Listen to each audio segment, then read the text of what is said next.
ಧರ್ಮಸ್ಥಳದಲ್ಲಿ ನಡೆದಿರ್ತಕ್ಕಂಥ ಅಸಹಜ ಸಾವುಗಳ ವಿರುದ್ಧದ ಹೋರಾಟದಲ್ಲಿ ಇದರ ಹಿಂದೆ ಕಮ್ಯುನಿಸ್ಟ್ ಇದ್ದಾರೆ, ಎಡಪಂಥೀಯರ ಪಿತೂರಿ, ಇದು ಷಡ್ಯಂತ್ರ ಅಂತ ಹೇಳ್ಕೊಳ್ತಕ್ಕಂಥ ಬಿಜೆಪಿ, ಸಂಘ ಪರಿವಾರ, ಕಾಂಗ್ರೆಸ್ಸಿನ ಮುಖಂಡರಿಗೆ ಅವರಿಗೊಂದು ಕಿವಿಮಾತು, ಈ ಎಲ್ಲ ಹೋರಾಟಗಳ ಹಿಂದೆ ಕಮ್ಯುನಿಸ್ಟ್ ಇರುವುದಲ್ಲ, ಈ ಎಲ್ಲ ಅಸಹಜ ಸಾವುಗಳ ವಿರುದ್ಧದ ಹೋರಾಟದ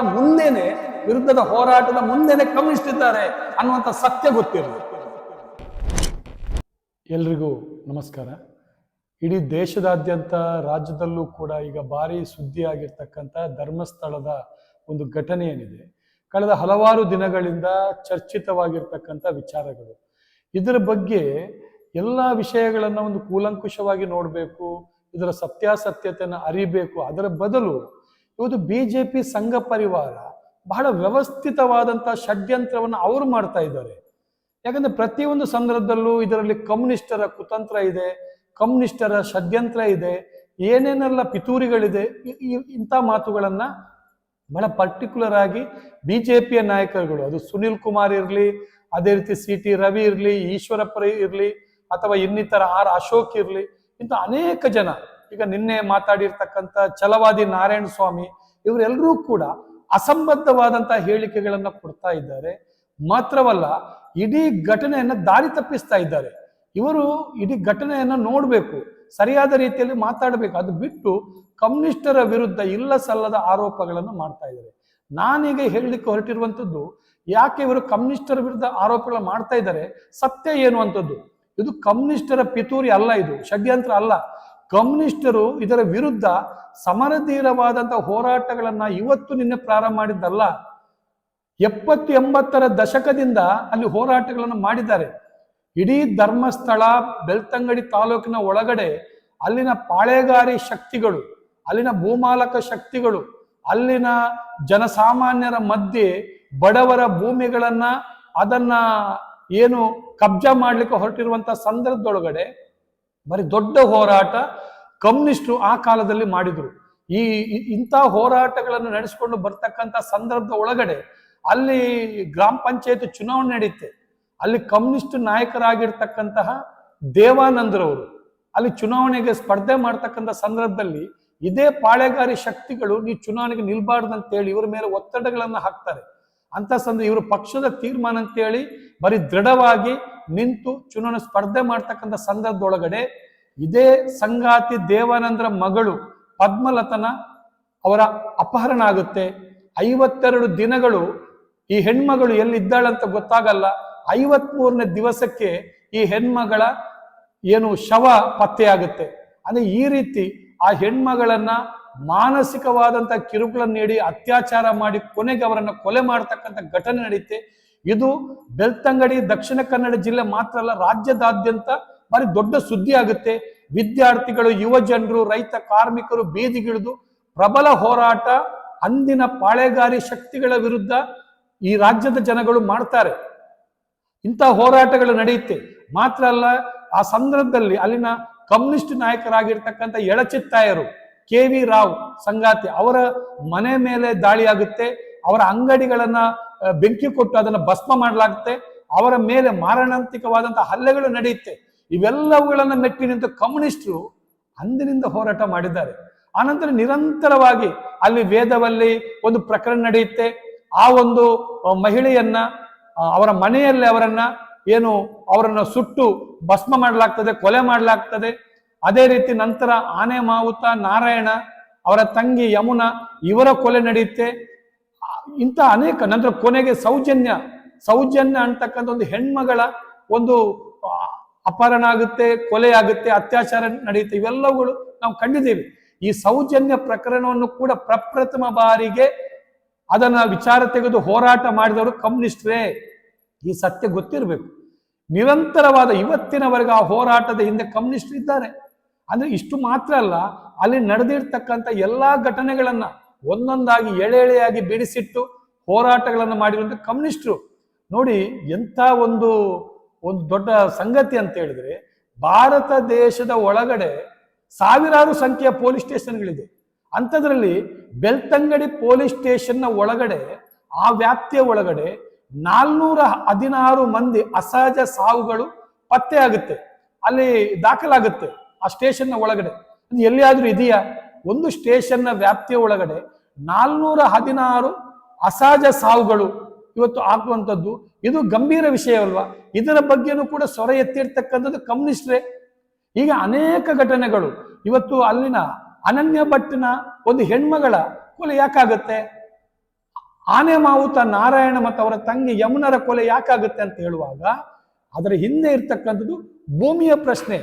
ಭೂಮಿ ಅಲ್ಲಿ ಇವತ್ತು ಸಾವಿರಾರು ಎಕರೆ ಭೂಮಿಯನ್ನ ಜನರ ಕೈಯಿಂದ ಭೂಮಿಗಳನ್ನು ವಶಪಡಿಸಿಕೊಂಡು ಅಲ್ಲಿನ ಪಾಳೆಗಾರಿ ಶಕ್ತಿಗಳು, ಭೂಮಾಲಕರು ಬಹಳ ದೊಡ್ಡ ರೀತಿಯಾದಂತಹ ಒಂದು ದೌರ್ಜನ್ಯವನ್ನು ಮಾಡಿದ್ದಾರೆ.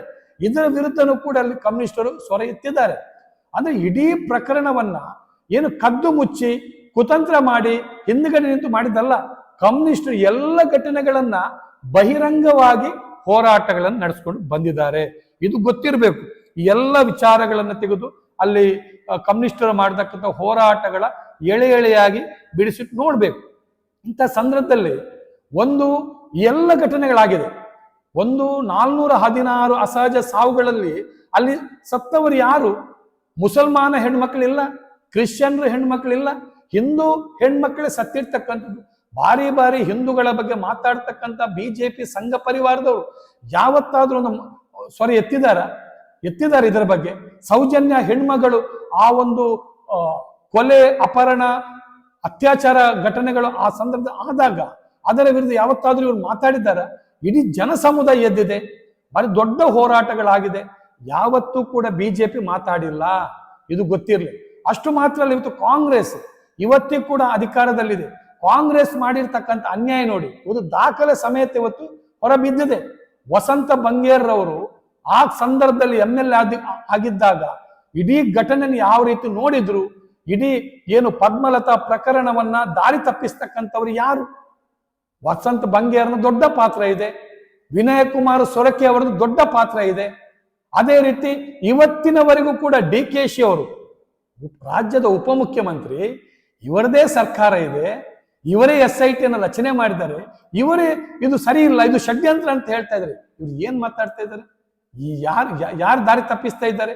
ಇದು ಆಗ್ಬೇಕು. ಅಂದ್ರೆ ಒಟ್ಟಾರೆಯಾಗಿ ಈ ಎಲ್ಲ ಧರ್ಮಸ್ಥಳದ ಪ್ರಕರಣ ನೋಡಿ, ಒಬ್ಬ ಅನಾಮಿಕ ವ್ಯಕ್ತಿ ಭೀಮಾ ಅಂತಕ್ಕಂಥವ್ ಬಂದು ನನ್ನ ಕೈಯಿಂದಲೇ ನಾನು ಏನು ಕೊಲೆ ಮಾಡಿರ್ತಕ್ಕಂಥ ಶವಗಳನ್ನ ಹೂತಿದ್ದೇನಂತ ಹೇಳ್ತಕ್ಕಂಥ ಒಂದು ಪ್ರಸಂಗ ಇವತ್ತು ಎಲ್ಲಾ ಕಡೆಗಳು ಅದನ್ನು ಏನು ಅಗೈತಾ ಇದ್ದಾರೆ.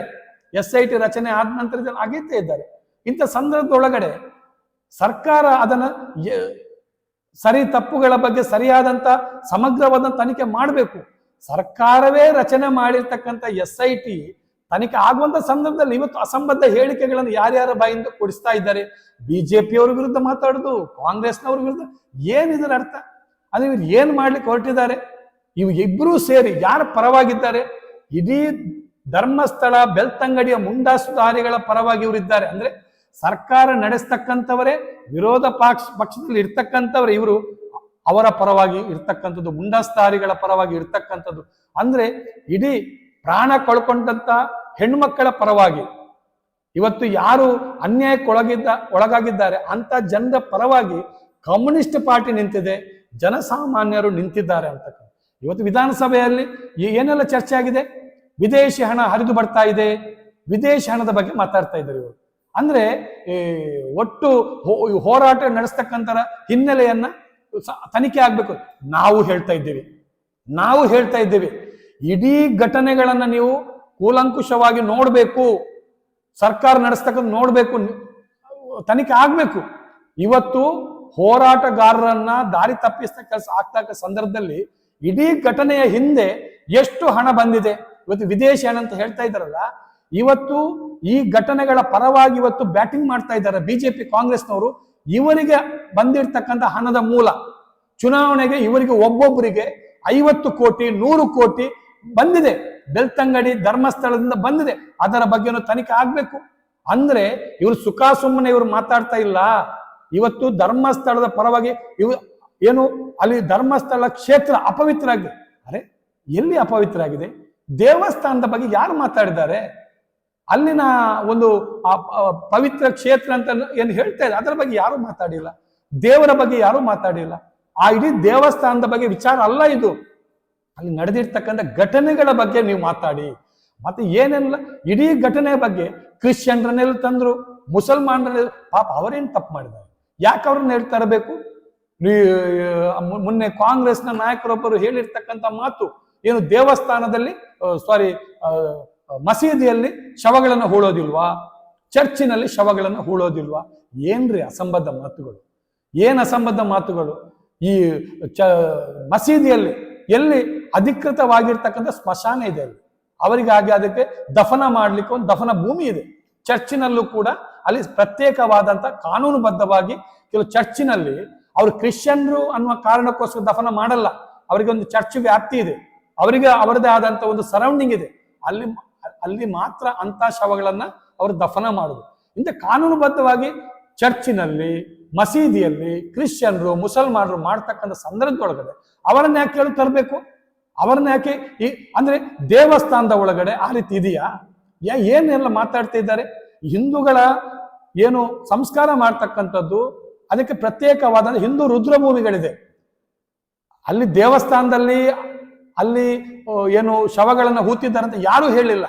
ಅದು ಬೇರೆನೆ ಜಾಗ ಇದೆ, ಅಲ್ಲಿ ಇವತ್ತು ಆಗ್ತಾರೆ. ಅದು ಯಾವ ರೀತಿ ಇಡೀ ಘಟನೆಯನ್ನ ಇದು ಕೋಮುವಾದೀಕರಣ ಮಾಡ್ತಾ ಇದ್ದಾರೆ, ಯಾವ ರೀತಿ ಇದನ್ನ ದಾರಿ ತಪ್ಪಿಸ್ತಾ ಇದ್ದಾರೆ, ಇದರ ಬಗ್ಗೆ ನಾವು ಹೇಳ್ತಕ್ಕಂಥದ್ದು ಸ್ನೇಹಿತರೆ. ಆದ್ರಿಂದ ಇಡೀ ಘಟನೆಯನ್ನ ಸರಿಯಾಗಿ ನೋಡ್ಬೇಕು. ಇದರ ಹಿಂದೆ ಇರ್ತಕ್ಕಂಥ ಪಿತೂರಿಗಳು ಏನು, ಕಮ್ಯುನಿಸ್ಟರಾದಂತ ನಾವುಗಳು ಹೇಳುವಂಥದ್ದಿಷ್ಟೇ.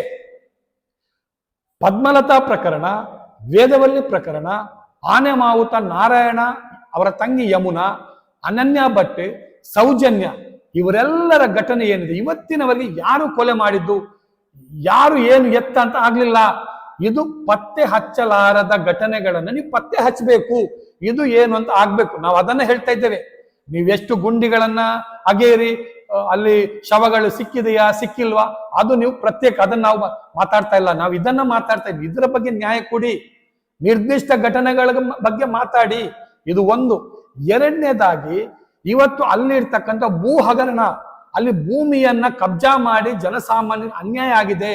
ಅಲ್ಲಿ ನಡೆದಿರ್ತಕ್ಕಂಥ ಅನನ್ಯ ಭಟ್ ಪ್ರಕರಣ, ಆನೆ ಮಾವುತ ನಾರಾಯಣನ ಪ್ರಕರಣದ ಹಿಂದೆ ಭೂಮಿ ಪ್ರಶ್ನೆ ಇದೆ, ಭೂ ಹಗರಣ. ಇದರ ಬಗ್ಗೆ ಸಮಗ್ರ ತನಿಖೆ ಆಗ್ಬೇಕು. ಮೂರನೇದಾಗಿ ಮೈಕ್ರೋ ಫೈನಾನ್ಸ್ ಹಗರಣ. ಇವತ್ತು ಈ ಧರ್ಮಸ್ಥಳದ ಸ್ವಸಹಾಯ ಸಂಘದ ಹೆಸರಿನಲ್ಲಿ ನಾಬಾರ್ಡಿಂದ ತಂದಿರ್ತಕ್ಕಂಥ 2% ಹಣವನ್ನ ತಕೊಂಡು ಇವತ್ತು ಜನರಿಂದ 25%, 30% ಏನು ಬಡ್ಡಿ ಕಟ್ಕೊಂಡು ಇವರು ಜೀವಮಾನ ದುಡಿದಿರ್ತಕ್ಕಂಥ ಹಣವನ್ನ ಇವತ್ತು ಧರ್ಮಸ್ಥಳದ ಸ್ವಸಹಾಯ ಸಂಘದ ಹೆಸರಿನಲ್ಲಿ ಇವತ್ತು ಬಡ್ಡಿ ಕಟ್ತಾ ಇದ್ದಾರಲ್ಲ, ಜನರ ನೆತ್ತರನ್ನ ಇವತ್ತು ಕುಡಿತಾ ಇದ್ದಾರಲ್ಲ ಇವರು. ಇದರ ಬಗ್ಗೆನೂ ಕೂಡ ಸಮಗ್ರ ತನಿಖೆ ಆಗ್ಬೇಕು. ನಾವು ಇಷ್ಟೇ ಹೇಳ್ತಕ್ಕಂಥದ್ದು. ಇದರ ಬಗ್ಗೆ ಹೇಳುವಾಗ ಇವರಿಗೆ ಅಷ್ಟು ಯಾಕೆ ಊರಿ ನಾವು ಜನರ ಪ್ರಶ್ನೆ ಮಾತಾಡ್ತಿದ್ದೇವೆ. ನಮಗೆ ನ್ಯಾಯ ಸಿಗ್ಬೇಕು ಅಂದ್ರೆ ಇವತ್ತು ಎಲ್ಲರನ್ನು ಕುಡಿದು ಧರ್ಮದ ಲೇಪನ ಹಾಕುದು ಯಾಕೆ ಗೊತ್ತಾ? ಇವರ ಸಾಮ್ರಾಜ್ಯ ಕುಸಿತಾ ಇದೆ. ಇವರ ಸಾಮ್ರಾಜ್ಯ ಏನು ಅನ್ಯಾಯದ ದಬ್ಬಾಳಿಕೆಯ ಅದರ ಮೇಲೆ ಕಟ್ಟಿರ್ತಕ್ಕಂಥ ಇವರ ಸಾಮ್ರಾಜ್ಯ ಕುಸಿತಾ ಇದೆ. ಅದಕ್ಕೆ ಇವತ್ತು ಹೆದರಿಕೆ ಶುರುವಾಗಿದೆ. ನಾವು ಸತ್ಯದ ಪ್ರಾಮಾಣಿಕತೆಯ ಮೇಲೆ, ನಿಜವಾದ ಧರ್ಮದ ಆಧಾರದಲ್ಲಿ ಸತ್ಯ, ಧರ್ಮ, ನ್ಯಾಯ, ನೀತಿ ಏನು ಹೇಳ್ತಾ ಇದೆ ಅದರ ಮೇಲೆ ನಾವು ಇವತ್ತು ನ್ಯಾಯವನ್ನ ಕೇಳ್ತಾ ಇದ್ದೇವೆ. ಆದ್ರಿಂದ ನಾವು ಎತ್ತಿರ್ತಕ್ಕಂಥ ಪ್ರಶ್ನೆಯನ್ನು ಬಿಡೋ ಪ್ರಶ್ನೆನೇ ಇಲ್ಲ. ಯಾಕಂದ್ರೆ ಇಡೀ ಜನಸಾಮಾನ್ಯರು, ಬಡವರು ಎಲ್ಲರೂ ಕೂಡ ಸಂಕಷ್ಟಕ್ಕೆ ಈಡಾಗಿದ್ದಾರೆ. ಅದಕ್ಕೆ ನ್ಯಾಯ ಸಿಗ್ಬೇಕಂತಕ್ಕಂಥದ್ದು ನಮ್ಮ ಒಂದು ಪ್ರಬಲವಾದಂತ ಬೇಡಿಕೆ. ಈ ಪ್ರಶ್ನೆ ಇಟ್ಕೊಂಡು ನಾವು ಮುಂದಕ್ಕೆ ಹೋಗ್ತೀವಿ. ಇವತ್ತು ಸೌಜನ್ಯ ಅಂತಕ್ಕಂಥ ಹೆಣ್ಣು ಮಗಳ ಅವಳಿಗೆ ನ್ಯಾಯ ಸಿಗ್ಬೇಕಂತೇಳಿ ಸಾವಿರಗಟ್ಟಲೆ, ಲಕ್ಷಗಟ್ಟಲೆ ಜನ ಈ ಕರ್ನಾಟಕ ರಾಜ್ಯದಲ್ಲಿ ಬೀದಿಗಿಳಿದಿದ್ದಾರೆ. ದೇಶ ಮಟ್ಟದಲ್ಲಿ ಸುದ್ದಿ ಆಗಿದೆ. ಇವತ್ತಿನವ್ರಿಗೆ ನ್ಯಾಯ ಕೊಡ್ಲಿಕ್ಕೆ ಆಗ್ಲಿಲ್ಲ. ಇವತ್ತು ಹೆಣ್ಣು ಮಕ್ಕಳನ್ನ ಮಾತೆ ಹೇಳ್ತಕ್ಕಂಥವ್ರು, ಬಾರಿ ಹಿಂದೂಗಳ ಬಗ್ಗೆ ಬಡಾಯಿ ಕುಚ್ಕೊಳ್ತಕ್ಕಂಥ ಬಿಜೆಪಿ ಅವರು ಎಲ್ಲಿ ಮಾತಾಡ್ತಾ ಇದ್ದಾರೆ?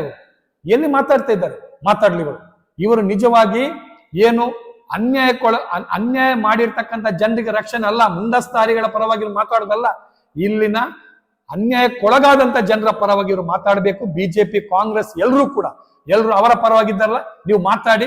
ನೀವು ನಿಜವಾಗಿ ನ್ಯಾಯದ ಪರವಾಗಿ ಮಾತಾಡದೆ ಇದ್ರೆ ಮುಂದಿನ ದಿನಗಳಲ್ಲಿ ದಕ್ಷಿಣ ಕನ್ನಡ ಜಿಲ್ಲೆಯ ಜನ ಖಂಡಿತವಾಗಿ ಸಮರ್ಥವಾದ ಉತ್ತರವನ್ನ ನಿಮಗೆ ಕೊಟ್ಟೇ ಕೊಡ್ತಾರೆ ಅಂತಕ್ಕಂಥದ್ದು ನಮ್ಮ ಪ್ರಬಲವಾದ ಒಂದು ಆಶಯ.